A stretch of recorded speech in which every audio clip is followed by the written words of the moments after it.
the manger, and swaddling.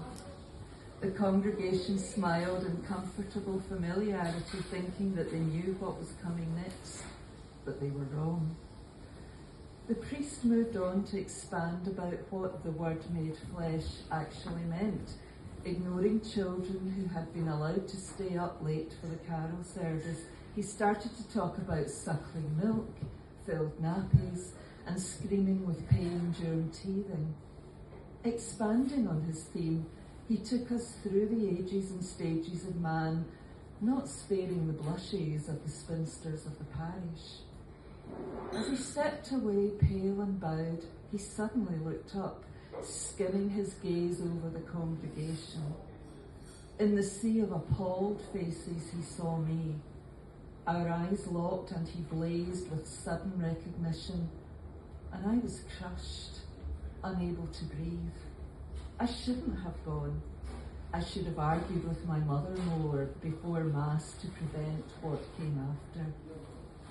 It was enough that he would come to the school to do assemblies, and there were other churches I could have chosen.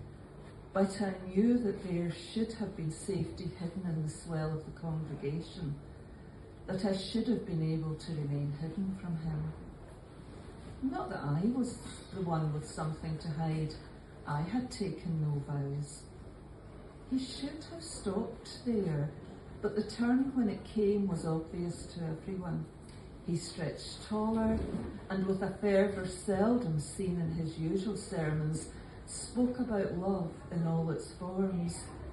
The love of the Almighty for frail humans, the love of Mary for her boy, the love of a stepfather for his adopted son, and the love decades later of a different Mary washing the feet of the Son of Man. Knowing that he was veering wildly off script for an after-midnight Mass, he continued to reflect the love of the congregation for one another, husbands and wives, siblings, neighbours, parents and children. He spoke about community acts of love, of caring for children in the classroom or the sick in hospital. He reminded everyone that life was swiftly fleeting and that death awaits us all. Expectant, the congregation listened for the word being wrapped up with guarantees of eternal life.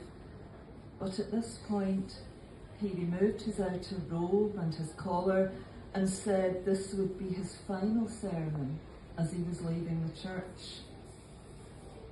My face burned, and I hoped he would spare me for a few days more before the reasons became clear, but no, our announcement became his to tell en masse at Mass. I'm leaving my post in this parish as I can no longer continue with this life of celibacy. I have fallen in love and intend to pursue a normal life with Gwen, and I hope you'll forgive us. The silence was broken by everyone twisting and straining to look around to seek me out. My mother, who had been sitting next to me, was aghast, and she gripped my hand until it was livid, while whispering, "Straight to hell, Gwen, straight to hell."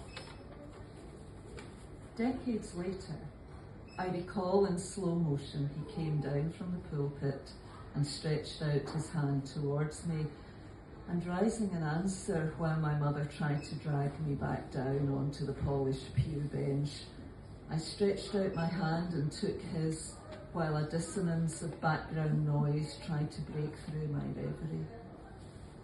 The dawning realisation was as surprising as it was thrilling when I understood finally that it was applause. Applause from my pupils and their families, applause from my friends and colleagues, applause from our community who had been swept away by the honesty of the moment. Thank you.